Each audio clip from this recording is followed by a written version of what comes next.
رزق حلال دے مجھے اے میرے کبریا، دیتا ہوں تجھ کو واسطہ تیرے حبیب کا، دیتا ہوں تجھ کو واسطہ تیرے حبیب کا۔ الحمدللہ رب العالمین والصلاة والسلام علی سید المرسلین، اما بعد فاعوذ باللہ من الشیطان الرجیم، بسم اللہ الرحمن الرحیم۔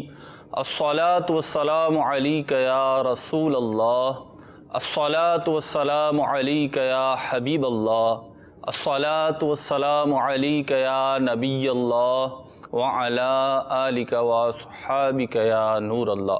مدنی چینل کے ناظرین، ایک بار پھر سلسلہ احکام تجارت کے ساتھ حاضر ہیں، اور حسب معمول اس میں آپ کے تجارتی، مالی اور اس قسم کے دیگر معاملات اور سوالات جو ہوں گے وہ شامل کریں گے۔ اور میرے مدنی چینل کے وہ ناظرین جو بسا اوقات بیرون سلسلہ ملتے ہیں اور پھر یہ کہتے ہیں کہ مفتی صاحب سے پوچھ کے یہ مسئلہ بتائیے گا، تو مفتی صاحب ہمارے ساتھ موجود ہیں۔ پہلے درود پاک کی فضیلت شامل کرتے ہیں۔ نبی کریم رؤوف الرحیم صلی اللہ علیہ وسلم کا فرمان دل نشین ہے، جو شخص مجھ پر ایک بار درود پاک پڑھتا ہے اللہ رب العزت اس پر 10 رحمتیں نازل فرماتا ہے۔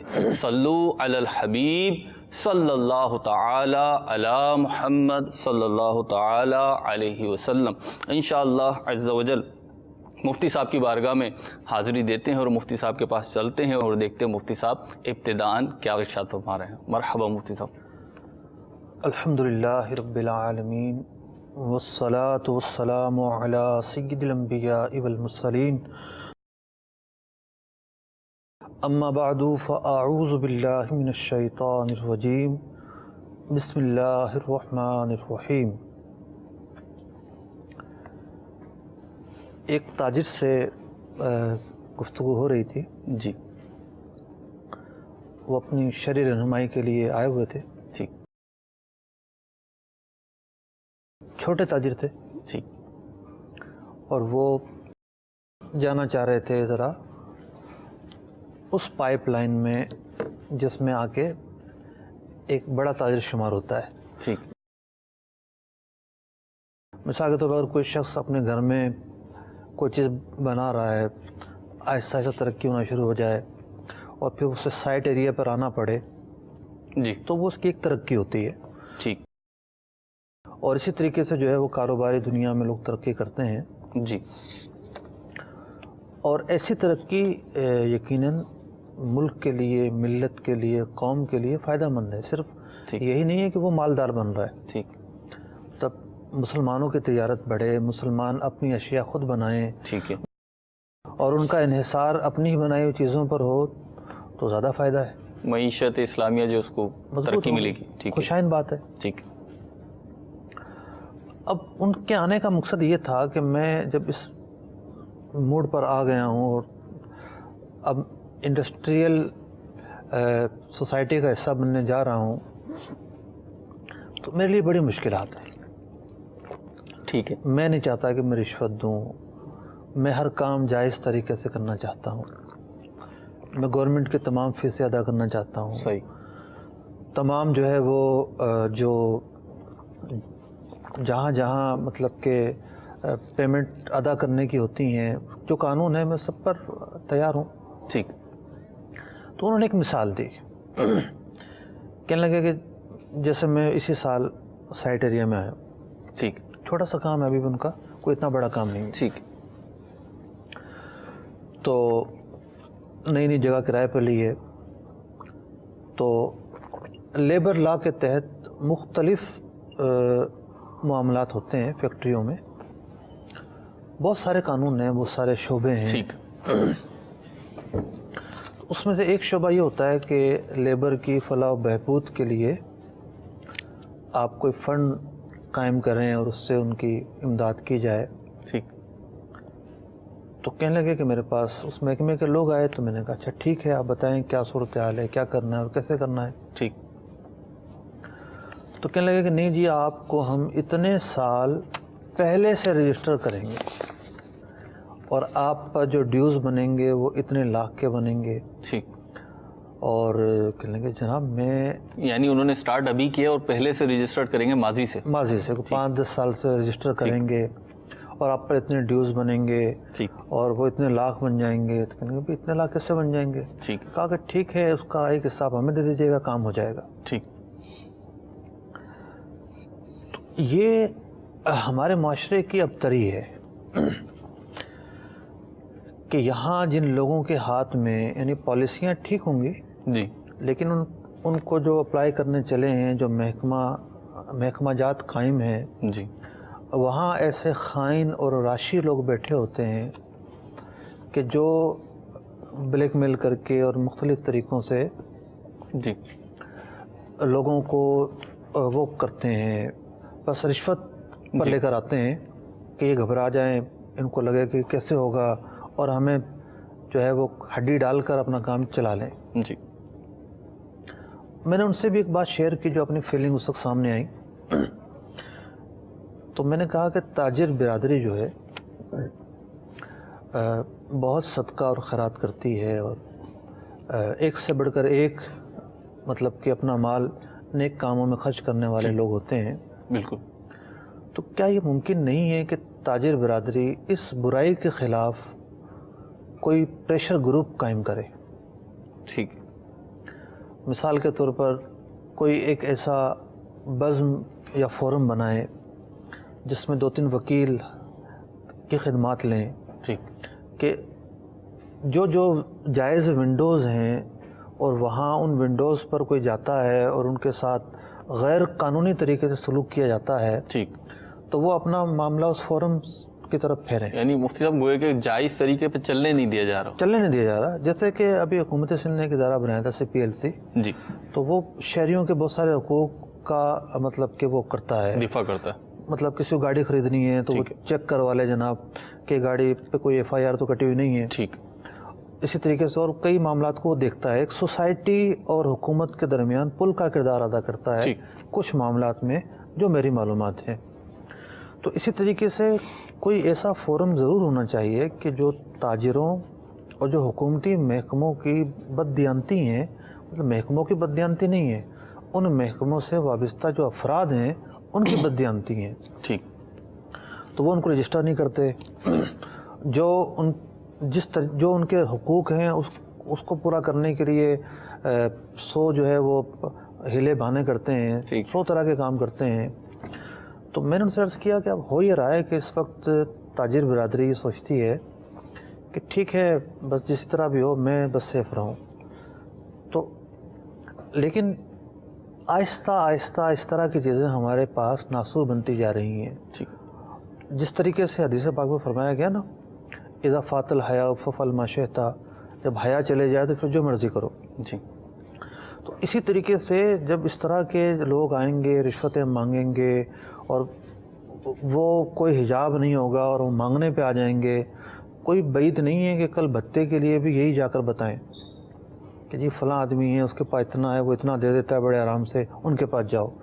تو یوں اس طرح کی چھوٹی چھوٹی برائیاں آگے بڑھ کر ناسور ثابت ہوتی ہیں. اور جو لوگ رزق حلال کماتے ہیں، محنت کرتے ہیں، تغدو کرتے ہیں، ان کے لیے مشکلات کھڑی ہوتی ہیں. اور ایک ہمارا تاجر طبقہ ایک بہت بڑی تعداد میں پچھلے سالوں کے اندر ملک چھوڑ کر گیا ہے. اس نے انڈسٹریاں منتقل کی ہیں. کیوں؟ مطلب اس کے حقوق تلف ہو رہے تھے یہاں پر. تو ایسا کوئی پل بنایا جا سکتا ہے کہ جہاں پر ایک چھوٹا تاجر بھی جو ہے وہ اپنی شکایت درج کرے اور پھر عملی طور پر اس کے لیے کوششیں کی جائیں تاکہ جو سیدھا کام کرنا چاہتا ہے اس کے لیے سیدھا کام کرنے کے اسپیس ملے، اسے راستے بن سکیں. ٹھیک. ماشاء اللہ. تو یہ ایک حال دل تھا جو میں نے بیان کیا ہے. اللہ تعالیٰ برکت عطا فرمائے. آپ کے جو الفاظ ہیں اللہ کرے ہمارے تاجر اسلام بھائی، ہمیں پتہ چلا کہ ہمارے تاجر اسلام بھائی خصوصیت کے ساتھ دیکھتے ہیں، ایک تعداد کا مجھے پتہ چلا. تو آپ دیکھیں جی مفتی صاحب کے یہ جو مفتی صاحب نے آپ کو مشورے دیے ان پہ غور و فکر کریں اور واقعی میں اس میں بھلائی ہے. اللہ تعالیٰ ہمیں ہر اس کام کو کرنے کی توفیق عطا فرمائے جس سے ہماری دین و دنیا بہتر ہوں شریعت کے دائرے میں رہ کر. مفتی صاحب سوشل میڈیا کے ذریعے بھی مدعو کیا گیا تھا, دعوت دی گئی تھی کہ آپ سوالات کیجئے, تو وہاں سے بھی ہمارے پاس کچھ سوالات آئے ہیں, کالز بھی ہیں. اب آپ کی اس پہ فرمان پہ چلتے ہیں. سوشل میڈیا پہ نہیں ہوں گے نا؟ کالز سوشل میڈیا پہ نہیں ہے, کالز چینل پر آئی ہیں اور سوشل میڈیا پہ ہمارے پاس ٹیکسٹ کی صورت میں سوالات آئے. تو ایک پہلے سوال شامل کر لیتے ہیں. پہلے ہم سوشل میڈیا کا سوال شامل کرتے ہیں. ہمارے ڈاکٹر اویس اعظم اتاری ہیں, وہ فرماتے ہیں سلام, میرا سوال یہ ہے کہ میں بیرون ملک رہتا ہوں جہاں میجورٹی نان مسلم کی ہے. میں یہاں ایک سپر اسٹور کا کاروبار کرنا چاہتا ہوں جس میں مرغی, بکرے کا گوشت جبکہ مشینی ذبیحہ ہوتا ہے وہ بھی ہوگا. آیا اس گوشت کا بیچنا جائز ہوگا یا نہیں؟ تو ہمارے ڈاکٹر مشینی ذبیحے کا بیچنا تو جائز نہیں ہو سکتا.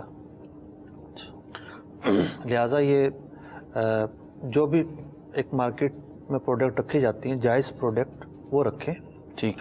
اور وہاں بعض لوگ تو یہ بھی سوال کرتے ہیں کہ ہم کوئی سپر اسٹور کھول رہے ہیں تو ہمیں جو ہے ڈرنک رکھنی پڑے گی, تو کیا ہم شراب رکھ سکتے ہیں؟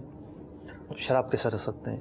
ٹھیک. تو مشینی ذبیحہ جو ہے وہ بھی مردار کے حکم میں ہے, وہ حلال ہی نہیں ہوئی مرغی. جی. تو ظاہر بات ہے مشینی ذبیحہ اگر ہے یقینی طور پر پتہ ہے جی. یا ویسے مشہور ہے تو زیادہ احتیاط کرنی پڑے گی. یقینی طور پر پتہ ہے تو لازمی طور پر ان کو بچنا پڑے گا. ٹھیک. تو یہ اپنی دکان پر ایسا میٹر نہیں رکھ سکتے. ٹھیک. سر مجھ سے آپ کے سوال میں جواب آیا اور ایک جہد بھی نکلی. یہاں پہ بھی ہمارے بھی بعض لوگ پوچھتے ہیں, جیسے کہ آپ نے فرمایا کہ شرابی رکھنے کو پوچھ لیں تو وہ تو نہیں بیچ سکتے, ظاہر سی بات ہے. یہاں پہ بعض دکاندار یا کاروباری حضرات جو ہوتے ہیں جو ملٹی آئٹم رکھتے ہیں, کئی چیزوں پہ ڈیپینڈ کرتا ہے ان کا کاروبار, تو اس میں بعض چیزیں ایسی ہوتی ہیں جو شرعاً درست نہیں ہوتی, ان کا استعمال کرنا یا ان کو آگے لین دین کرنا, تو وہ بھی یہی سوال کرتے ہیں. تو ان کے لیے بھی یہی جواب ہوگا کہ شرعاً جس چیز کا استعمال ممنوع ہے یا اس میں کچھ. پاکستان میں تو ویسے عام طور پر چیزیں ایسی بکتی ہیں جو حلال ہوتی ہیں, لیکن بعض چیزوں کا پتہ چلا ہے جی کہ کچھ ایسے آئٹم آ جاتے ہیں. جی. یہ سب ایک میڈیا رپورٹ تھی جی کہ اسلام آباد کی مارکیٹوں میں, بلکہ اسمبلی میں بھی یہ آواز اٹھی کہ میں نے اخباروں میں پڑھا کہ ایسی جو ہے نا وہ چیزیں بک رہی تھیں جن کی ریپر پر لکھا ہوا تھا کہ اس میں خنزیر کے گوشت کے اجزاء ہیں. ریپر پر لکھا ہوا تھا. جی. تو ایک آواز بلند ہوئی اور پھر بعض سپر اسٹوروں نے وہ چیزیں اٹھائی بھی. ایک تاجر سے میرا رابطہ ہوا تھا ان دنوں میں. جی. تو میں نے کہا بھی کیا چکر ہے, تو پھر اس نے ایک لسٹ بھیجی تھی کہ اس طرح کی لسٹ مشہور ہوئی ہے, تو وہ ہم نے وہ چیزیں ہٹا دی ہیں. ٹھیک ہے. تو ظاہر بات ہے اگر کوئی پاکستان میں ہو یا بیرون ملک میں ہو, ٹھیک ہے, ایسی چیز رکھتا ہے جس کا بیچنا مسلمان کے لیے جائز نہیں ہے, تو وہ نہیں بیچ سکتا. ٹھیک ہے. جزاک اللہ صاحب. 2 کالز انشاءاللہ شامل کرتے ہیں. ہمیں 2 کال ایک کے بعد دیگر ایک ساتھ دے دیجیے. قاری محمد عمر, فیکلٹی ممبر حضرت Bahauddin Zakariya university Multan Sharif, P H D scholar COMSATS institute Islamabad. مفتی صاحب کی خدمت میں میرا سوال ہے کہ نوٹ کے بدلے نوٹ خریدنا, کرنسی ٹریڈنگ, اس کے بارے میں فقہ حنفی کے اندر کیا احکام ہے؟ نیز یہ کہ برصغیر پاک و ہند میں جہاں پر احناف کی اکثریت ہے, یہاں پر ہمارے لیے فقہ حنفی کے مطابق علماء جمہور کا جو اس پر مسئلے پر ان کا قول ہے اس کے بارے میں وضاحت فرما دیں. سلام. ٹھیک ہے جی, جواب دیتے ہیں. ایک اور کال دے دیجیے. میں جی طیب سلیم عرض کر رہا ہوں شٹر گڑھ سے. تو سوال یہ ہے کہ ہم خدا کی یا رسول کی یا قرآن کی قسم کھاتے ہیں, تو اگر کوئی کاروباری جو ہے اپنا مال بیچنے کے لیے والدین کی یا اولاد کی قسم کھاتا ہے کہ اگلے بندے پہ اعتماد آ جائے, تو اس کے لیے پھر کیا حکم ہے, جائز ہے یا نہیں؟ ٹھیک ہے جی, آپ کو بھی جواب دیتے ہیں. پروفیسر عمر صاحب, آپ کو تو خوش آمدید کہتے ہیں. مفتی صاحب ان کا سوال کہ نوٹ کے بدلے نوٹ. اب یہ پروفیسر صاحب ہیں اور بڑے مہربان ہیں ہمارے جی, اور بہت عرصے بعد انہوں نے اپنا تبھی میری بھی توجہ گئی, جمع کروایا ہے, ورنہ تو آتے رہتے تھے ان کے سوالات. نوٹ جو ہے وہ کاغذ ہے. ٹھیک. اس کے کاغذ ہونے میں تو کوئی اختلاف کر ہی نہیں سکتا. حقیقت تو اس کی کاغذ ہی ہے. ٹھیک ہے. ٹھیک ہے. اب اگلا اسٹیپ یہ ہے کہ نوٹ کا تعلق وزنی چیزوں سے ہے یا عددی چیزوں سے؟ وزنی اور عددی، اگر اس کے کچھ کہ نوٹ جو ہے، نوٹ کا جو کاغذ ہے جی یہ تل کر بکتا ہے یا گن کر بکتا ہے؟ یہ بھی آپ ہی ارشاد فرمائیں۔ بھائی نوٹ کبھی آپ نے دیکھیں گے تل کر بکے ہوں؟ تل کے تو نہیں بکتے نوٹ، گن کر بکتے ہیں۔ جی پوری دنیا میں یہی جی جی بالکل یہی ہے۔ ماحول ہے، یہاں تک کہ جو پیتل تانبے کے سکے ہیں جی جی وہ بھی یہ بھی عدد کے جو ہے اعتبار وہ عدد کے اعتبار سے چلتے ہیں، کوانٹٹی سے بکتے ان ہیں۔ کا چلن کوانٹٹی سے ہے۔ جی تو جب دو ایسی چیزوں کا تبادلہ ہو جن کی جنس ایک ہو، جن سے کو ٹھیک ہے جیسے عید کے موقع پر نئے نوٹ آتے ہیں ٹھیک ہے تو ہم انہیں خریدتے ہیں، ٹھیک ہے، تو اس کے بدلے میں کیا دیتے ہیں؟ گندم تھوڑی دیتے ہیں، نوٹ ہی دیتے ہیں، نوٹ ہی دیتے ہیں۔ ٹھیک ہے تو دو طرف جو تبادلہ ہو رہا ہے جی یہ تبادلہ ایسی چیزوں کا ہو رہا ہے جن کی جنس ایک ہے، ٹھیک ہے کیٹیگری ایک ہے، ٹھیک ہے یہ بھی کاغذ پر مشتمل ہے، وہ بھی کاغذ پر مشتمل ٹھیک ہے۔ ہے۔ اب جب ایسا معاملہ ہو کہ جن کی جنس ایک ہو جی تو سود پائے جانے کی ایک شرط پائی گئی، ایک شرط پائی گئی، ایک شرط پائی گئی ٹھیک ہے کہ جنس ایک ہے، ٹھیک ہے مطلب سود پائے جانے اور نہ پائے جانے کی ایک شرط پائی گئی، اور اس ایک شرط کی بنیاد پر کچھ احکام ایسے ہیں جو نافذ ہوں گے۔ ٹھیک ہے اب اگلی شرط یہ ہوتی ہے کہ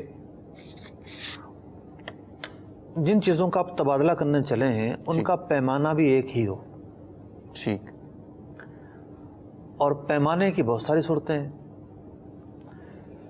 ایک پیمانے کی صورت کیا ہے کہ آپ کسی چیز کو وزن کے ساتھ اس کا جو ہے نا پیمائش کرتے ہیں، ٹھیک ہے یا اس کا کیپیسٹی یا حجم کا اعتبار کرتے ہیں ٹھیک وزن کر کے۔ ٹھیک ہے دوسرا یہ ہے کہ آپ ماپ کر، ٹھیک ہے، ناپ ہوگا یا ماپ ہوگا؟ دونوں بولے آتا ہے اچھا، برتن وغیرہ میں یا جس طرح دودھ وغیرہ لیا جاتا ہے جی، ماپ کر جو ہے جو لیٹر کا پیک ہوتا ہے وہ اس کا اعتبار کرتے ہیں کہ ٹھیک ہے۔ بھئی یہ یوں ہے۔ پرانے زمانے میں یہ طریقہ جو ہے نا رائج تھا۔ تو سود پائے جانے یا نہ پائے جانے کا جب اعتبار کرتے ہیں تو یہ دو چیزیں ہوتی ہیں جنہیں دیکھتے ہیں۔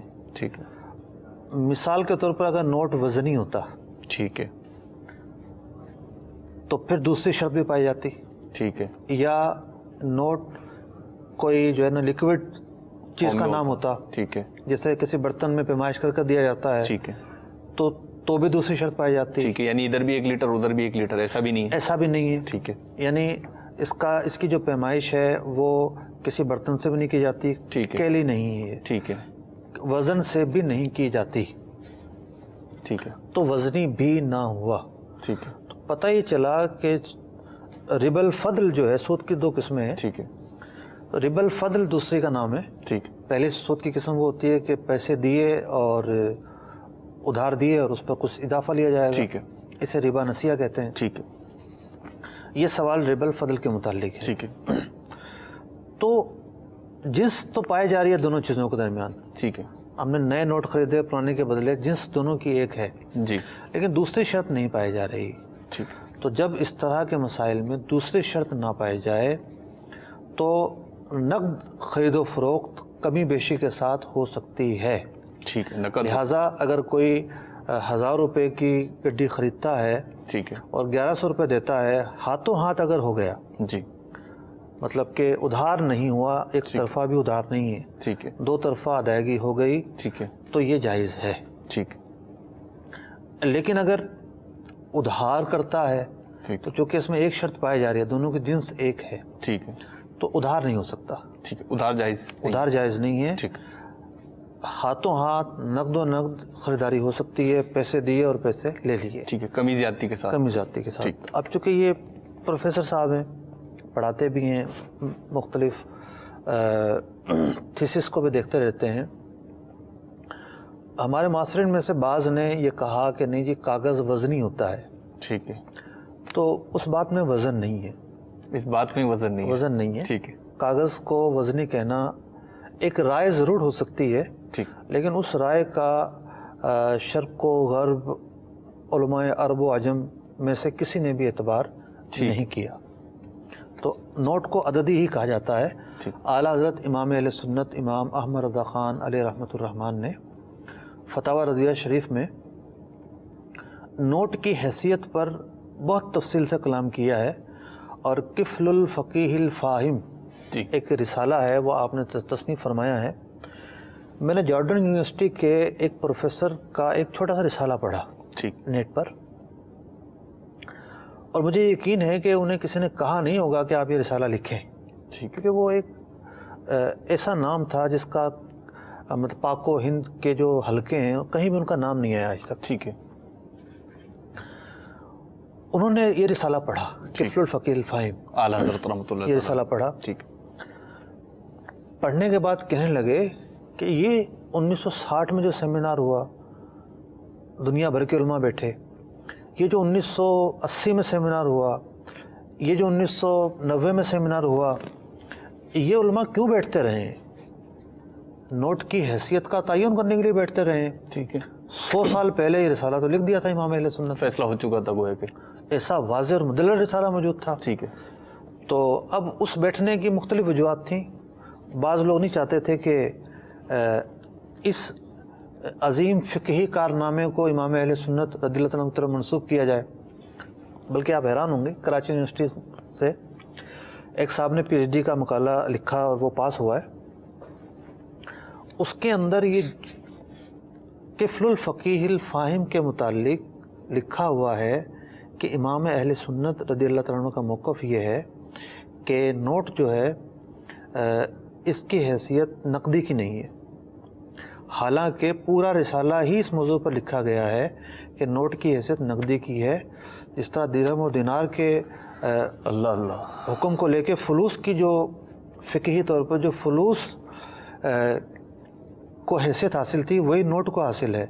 لیکن بددیانتی کرنے والے مصنف نے یہ لکھا کہ نہیں، اس کفل الفقیہ الفاہم میں احمد رضا خان صاحب نے یہ لکھا ہے کہ نوٹ کی حیثیت فلوس کی نہیں ہے. اس کے سمجھ میں ہی نہیں آیا ہوگا نا. تو خیر ایک بات چلی تھی تو میں نے تھوڑی سی عرض کر دیا. ہمارے ناظرین تھوڑے سے وہ ہوئے ہوں گے یہ کیا بحث چل پڑی ہے، ایک مشکل ٹاپک تھا. جی چلیں. مدنی چینل کے ناظرین بھی اگر یہ رسالہ مکتبۃ المدینہ نے چھاپا ہے، مفتی صاحب صحیح فرما رہے ہیں، مدنی چینل کے ناظرین اس کو پڑھ نہیں پائیں گے. ہاں جو اہل علم ہے انہیں پڑھنا چاہیے. ٹھیک. بہت مشکل رسالہ ہے. جی بہت ہی مشکل ہے. اس سے دوسرا سوال لے لیں. جی دوسرا سوال تھا کہ قسم کھانا، کاروبار میں انہوں نے کہا قسم تو کھاتے ہیں اللہ اس کے رسول کی قرآن کی، لیکن ان کا سوال یہ کہ والدین کی یا اولاد کی قسم کھا کے سودے کو گویا کہ مضبوط کرنا، اس کا کیا حکم ہوگا؟ دیکھیں والدین اور اولاد کی قسم کھانا جائز نہیں ہے. ٹھیک ہے. ویسے ہی جائز نہیں ہے. ویسے ہی جائز نہیں ہے. اور قسم جو ہے وہ اللہ تبارک و تعالیٰ کے نام، صفات نام کی، ٹھیک، اور قرآن مجید فرقان حمید کی، ٹھیک، مطلب کہ کھائی جاتی ہے. ٹھیک. والدین اور اولاد کے نام کی قسم کھانا جائز نہیں ہے. ٹھیک.